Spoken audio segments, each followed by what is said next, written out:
Welcome back, YouTubers, to an everyday life of an Aspie. If you're new to my channel, I welcome you all. I'm Aspie. I'm all about creating mental health and wellness and sharing my life stories with the speeches syndrome and the like. So if you're into any of these that I share, be it if it's mental health, this is my life story with the speeches, as well as everything else that you may have seen currently on my channel, feel free to subscribe on the bottom right hand corner of the screen to join me on the bandwagon as a family member, and feel free to turn on the notification bell so you don't miss any future videos like these. So this one's all about the drug series that I want to try and quickly kick off before I start my other important matters that is close to my heart to share with you all. And this one's all about LSD.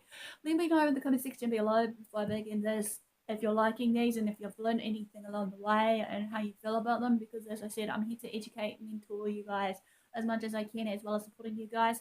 Just saying this so hopefully that we can learn something together in the bandwagon. So let's move on to this. All about LSD. So LSD is abbreviated down to Lysergic acid diethylamide. The synonyms are Lyserg-säure-diäthylamide or LSD, LSD-25 acid, Delysid, and many others. The route of administration, you may be wondering, is obviously by mouth, which is oral, under the tongue, intravenous, which is inside the vein. The class for this drug is known as a hallucinogen, which is a serotonergic psychedelic. LSD is also known as an acid, as an hallucinogenic drug. Effects typically include the altered thoughts, feelings, and awareness of oneself and their surroundings. Many users see or hear things that doesn't exist, so they'll begin to hallucinate. Dilated pupils, increased blood pressure, increased body temperature are closely typical. Effects typically begin within half an hour, or at least can last up to 12 hours. It's mainly used as a recreational drug and for spiritual reasons. LSD doesn't appear to be not very addictive, however, but adverse psychiatric reactions such as anxiety, paranoia, and delusions are most likely possible. And the long-term effects, flashbacks, may likely to occur despite no further use. Death as a result of LSD is very rare, though occasionally occurs via accidents. The effects of LSDs are believed to occur as a result of alterations in the serotonin system. As little as 20 micrograms can produce an effect. In pure form, LSD is clear white in color, but has no smell and is obviously crystalline. It breaks down with exposure to the ultraviolet light. However, in the United States alone, as of 2017, about 10% of people have used LSD at some point in their own life, while 0.7% has used it in the last year alone. It was obviously most commonly popular in the 1960s to the 1980s. LSD is typically either swallowed or held under the tongue. It's most often sold on a blotter paper and less commonly as tablets or in gelatin squares. There are no known treatments for addiction if it cures. It has currently has no medical use for this, but obviously it has been used for recreational use. Pink elephant blotters containing LSD. LSD is commonly used as a recreational drug and has been popular, as I said, in the years of the 60s to the 80s. Medical use, obviously, a meta-analysis has concluded, even though there's no medical use, that a single dose was effective at reducing alcohol consumption, however, in alcoholism. But then again, also been studied in depression, anxiety, and other drug dependencies with positive preliminary results. The effects to look out for, or symptoms to look out for LSD, basically, is your physical, such as it can cause pupil dilation, reduced appetite, and wakefulness. Other physical reactions to LSDs are usually highly variable and non-specific, some of which may be secondary to the psychological effects of LSDs.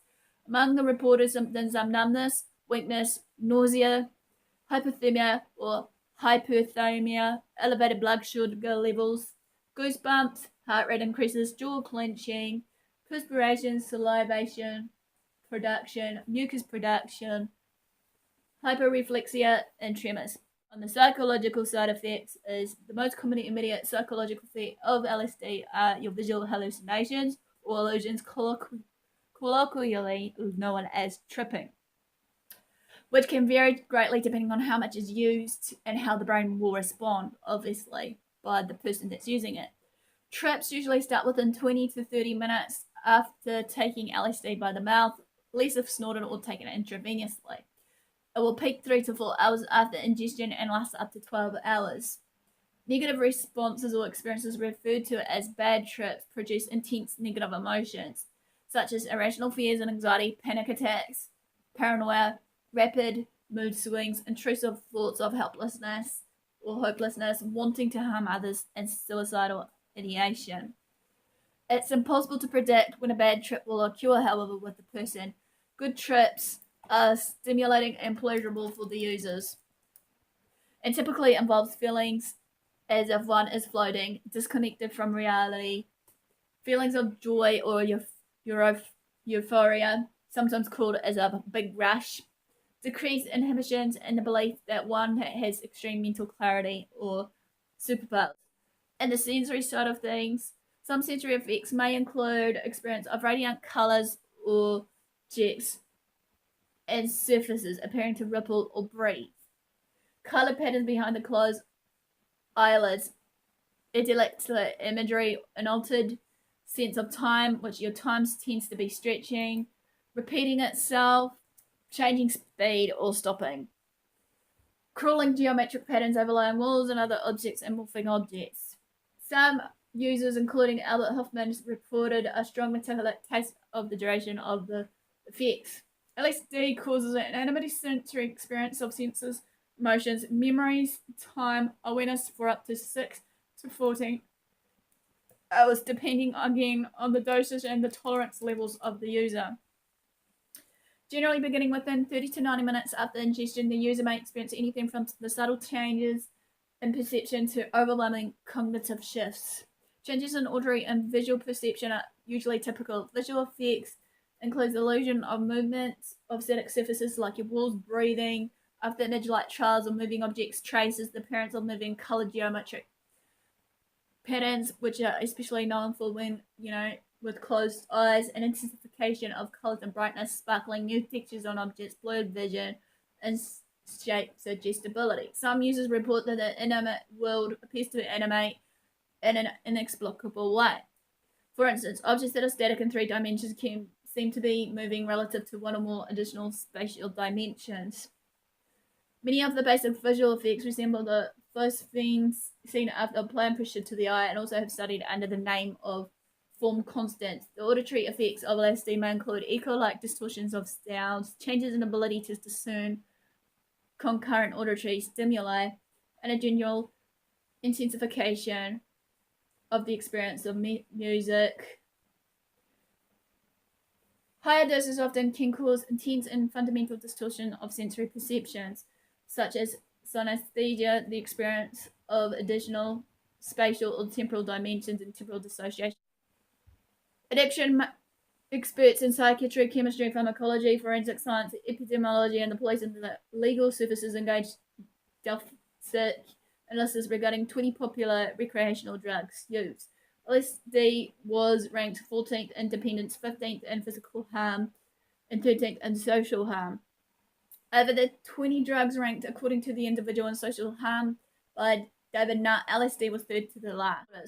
LSD may trigger panic attack or feelings of extreme anxiety known familiarly as a bad trip, as I clearly mentioned. Review studies suggested that LSD likely plays a role in precipitating the onset of acute psychosis in previously healthy individuals, with an increased likelihood in individuals who have a family history of schizophrenia.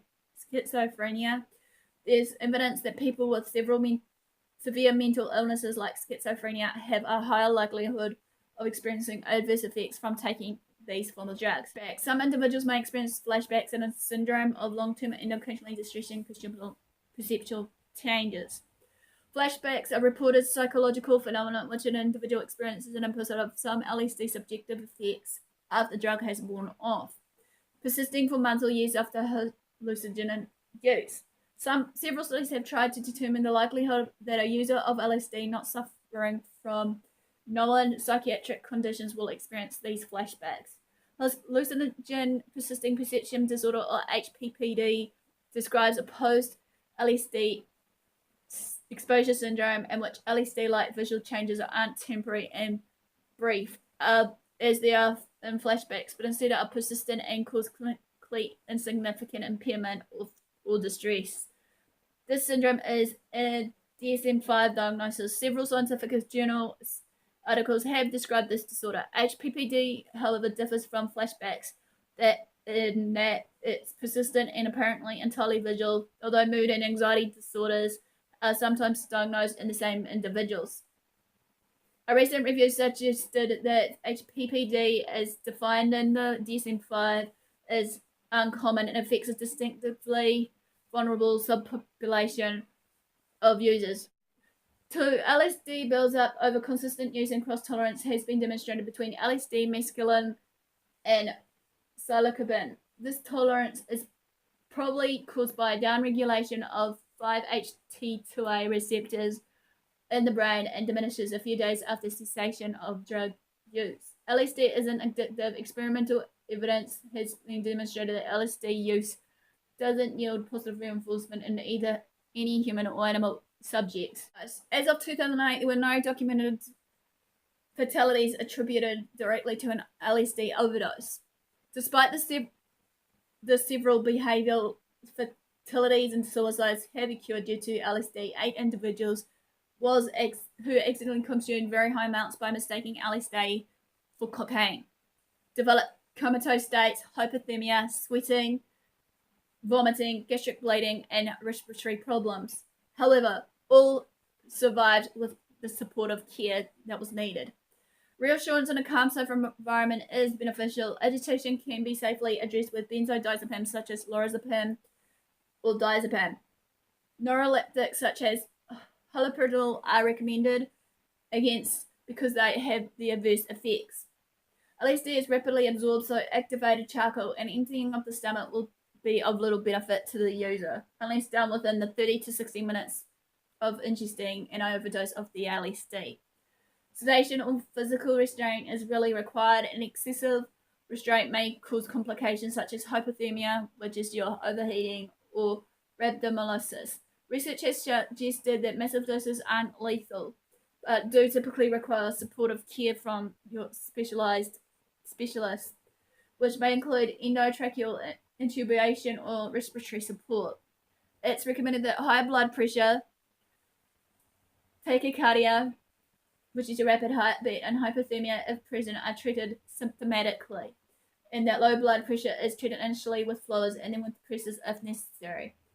Intravenous administration of anticoagulants, vasodilators, and sympatholytics may be useful with the massive dose. Despite evidence that long-term use of LSD doesn't appear to be associated with the development of significant psychosis, and that LSD is not a drug no one can easily overdose on, there are some other issues that might be associated with long-term use of the drug. One such is the rare occurrence of hallucinogen-induced perception disorder, often abbreviated down to HIPPD, which occurs in less than 5% of chronic users of the hallucinogenic drug, most often known as the LSD. According to the American Psychiatric Association, this disorder occurs when individuals have what are referred to as flashbacks, which consist of perceptual alterations and even hallucinations that presents in oneself when the person hasn't used the drug for a significant length of time. In some individuals, hence, these experiences may be quite disruptive, and this can lead to issues with their daily functioning. This disorder is treated on a case-by-case basis, and there is no formal treatment protocol for this disorder, but individuals can often be treated with anticonvulsant drugs. It appears that there are several risk factors associated with the development of HIPPD, such as a history of bad trips, a history of some other mental health disorders or diagnosis, past use of other drugs and medications, such as your opioids, in addition to LSD use. Chronically using a hallucinogenic drug like LSD can result in the development of significant tolerance, needing much more of the drug to get the right effects that was once achieved in the lower doses form. Some individuals may also develop issues with abuse of hallucinogenic drugs, although both NIDA and APA notes that this is not as common as abuse that occurs with any other drugs that has been mentioned, such as alcohol, prescription pain medications, etc. Use disorder may include the following: trouble controlling the use of LSDs, such as issues with the amount of drug use, often using more than it's originally intended for the user. The length of time may be spent using the drug, often spending more time using the drug than originally intended. Continue to using drug even though it's obviously causing distress in specific areas such as your life of relationships, work, school, etc. Continue to use the drug in spite of knowing that it's affecting the physical and mental health of the person. Spending significant amounts of time obtaining, using, or recovering from the drug, and often using the drug in situations where it's potentially dangerous for use. Having frequent cravings for the drug. In order for an individual to be formally diagnosed with any substance use disorders, be it whatever it may be, of the drug, including a hallucinogen use disorder as a result of LSD abuse, they would need to display at least 2 formal diagnostic symptoms as specified by APA within a 12-month time frame. Only a licensed mental health consultant, however, can formally diagnose a substance use disorder. However, some general signs that an individual is developing issues with LSD occurs when the person begins to use LSD to cope with everyday stresses in their life, making their drug use part of their life schedule, attempting to hide their use from others, mixes LSD with other forms of drugs abuse, and all becomes very defensive or aggressive when an individual mentions about their drug use. Again, as said, there is a way to approach these people, which I've shared before, and I'm going to list it above here. Other issues that may occur may be irritability, isolation, and depression that are associated with use of substance and or change in personal hygiene. They begin to pay less attention in their own cleanliness, or issues with order and neatness to the environment. LSD. Very conservative organisations such as APA and NIDA admits that there is little evidence that the chronic use of LSD can result in developmental or physical dependence, despite the classification of the drug by the DEA. It's documented that tolerance to LSD does occur, however, but in order for physical dependence to occur as a result of chronic use of a drug, the individual must both experience tolerance and withdrawal-like symptoms. There's known to develop withdrawal symptoms associated with chronic use of LSD. This doesn't mean, however, that individuals who chronically use the drug will not experience certain emotional or psychological issues if they suddenly discontinue its use. They may include cravings for the drug, mild jitteriness, irritability, and increased reactions and responses to perceived stressful situations. However, these symptoms may appear to be very inconsistent in even the most dedicated and long-term users of the drug upon discontinuation. Moreover, even the diagnostic criteria for hallucinogen use disorder as specified by APA don't include withdrawal as a diagnostic symptom. Thus, while some individuals may experience issues with emotional distress and may abruptly discontinue the drug use, these issues are very often short-lived and doesn't appear to represent a full withdrawal issue. Individuals who have a co-occurring mental health disorder and a hallucinogen use disorder may be at risk for serious emotional issues upon discontinuation of drug, and they should be given special attention whenever they attempt to discontinue any form of drugs. Finally, despite the designation by the DA that drug has no medical uses, there has been recent evidence that LSD may be useful in the treatment of alcohol withdrawal symptoms and withdrawal symptoms associated with other drugs of abuse. Thus, LSD may actually become useful to some individuals with physical dependence on any other drugs or of abuse as they negotiate with their withdrawal symptoms. This use is controversial, however, and they should be only attempted to be used under direct medical supervision. Next, the effects of LSD normally last between 6 and 12 hours, depending on the dosage, tolerance, body weight, and age of the person that's using it. The Sandoz prospectus for Delysid warns intermittent disturbances of effect may occasionally persist for several days. Contrary to early reports and common belief, LSD effects don't last longer than the amount of time significant levels of the drug has been present in the blood. Agogin in Being 1964 has found that LSD has an elimination of a half-life of only 175 minutes, about 3 hours. However, using more accurate techniques, Pupic and Phelps 1990 reported that a 1 microgram per kg oral LSD given to a single male volunteer had an apparent plasma half-life of 5.1 hours with a peak plasma concentration of 5 nanograms per mil of a liter at least 3 hours post LSD. APA and NID both report that the majority of individuals who have used LSD will stop using drug without experiencing any significant ill effects and without seeking formal treatment. Often individuals who engage in polysubstance abuse that includes LSD use may have significant issues with discontinuing any or all of the drugs of abuse. In some cases, individuals with significant issues associated with LSD abuse, however, may need to seek formal treatment and support. The formal treatment protocol for individuals who have abused LSD would need to consider the need to withdrawal management, medical detox for individuals who have engaged polysubstance abuse that includes drugs with a significant potential for the development of physical dependence. For most individuals, the implementation of withdrawal management programs for LSD abuse alone would not be necessary.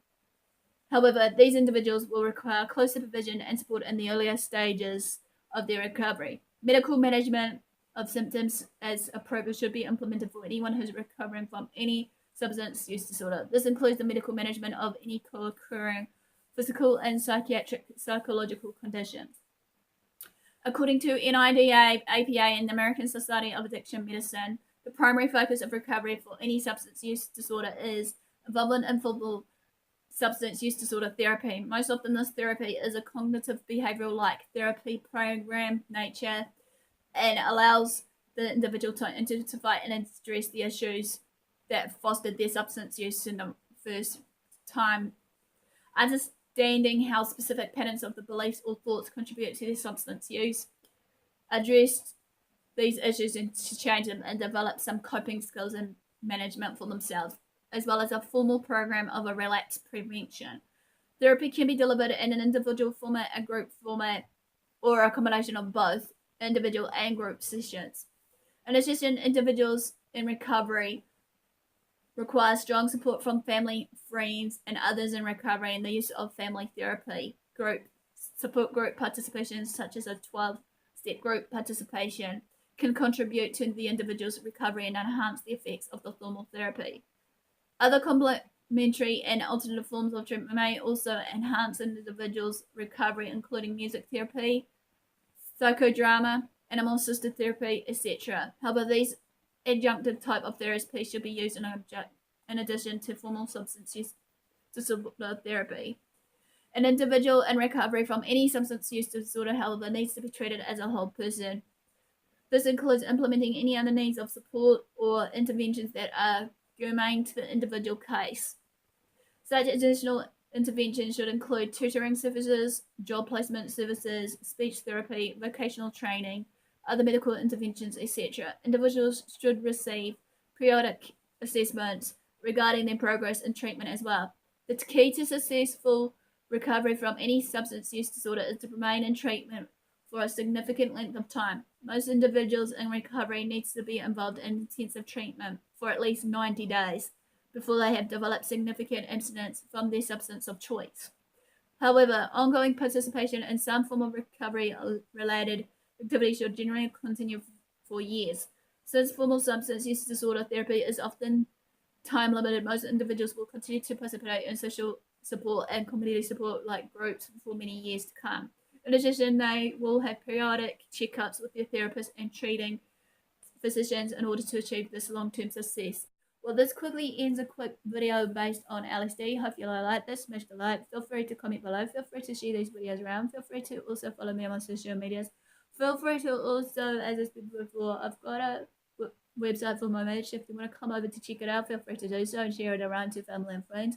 Also, in saying that, I have now got another crowdfunding site, which I'm gonna hopefully give you guys a quick update about that, but it will be listed in the description below if you want to help me to continue on my journey of advocating and sharing all these other videos that I would like to share with you all in the future. So enough for the video, guys. Thanks for support. Thanks for watching. Do you love with